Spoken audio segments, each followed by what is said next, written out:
दिल्ली हिंसा से जुड़े बड़ी साजिश मामले में 4 जुलाई को दिल्ली की कड़कड़डुमा कोर्ट से उमर खालिद और शर्जील इमाम को बड़ा झटका लगा है। दोनों की जमानत याचिकाएं अदालत ने खारिज कर दी।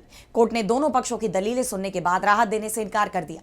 तो आखिर अदालत में क्या दलीलें दी गई और किन आधारों पर जमानत की मांग की गई, जानने के लिए देखिए ये रिपोर्ट। 2020 से दिल्ली हिंसा से जुड़ी बड़ी साजिश मामले में दिल्ली की कड़कड़डुमा कोर्ट ने उमर खालिद और शर्जील इमाम की जमानत याचिका खारिज कर दी। अपर सत्र न्यायाधीश समीर वाजपेयी ने दोनों पक्षों की दलीलें सुनने के बाद ये फैसला सुनाया।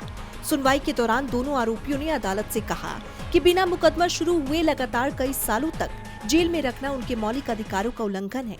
शर्जील इमाम ने दलील दी कि सुप्रीम कोर्ट से जमानत खारिज होने के 6 महीने बाद भी मामले में कोई खास प्रगति नहीं हुई है और वो लगभग 6 साल से न्यायिक हिरासत में है। वहीं उमर खालिद ने भी कहा कि इतने लंबे समय बाद भी आरोप तय नहीं हुए हैं, इसलिए उन्हें जमानत दी जानी चाहिए।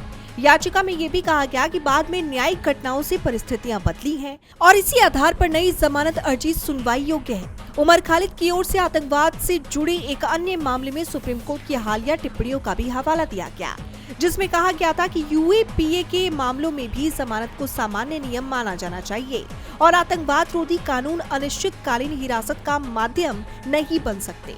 हालांकि अदालत ने इन दलीलों को स्वीकार नहीं किया और जमानत देने से इनकार कर दिया। जैसे आप जानते हैं कि इससे पहले भी सुप्रीम कोर्ट ने 5 जनवरी को दोनों की जमानत याचिकाएं खारिज कर दी थी। उस समय सर्वोच्च अदालत ने कहा था कि यूएपीए के तहत उमर खालिद और शर्जील इमाम के खिलाफ प्रथम दृष्टया मामला बनता है। अदालत ने ये भी स्पष्ट किया था कि सभी आरोपियों की भूमिका समान नहीं मानी जा सकती, इसलिए सभी के साथ एक जैसा व्यवहार भी नहीं किया जा सकता।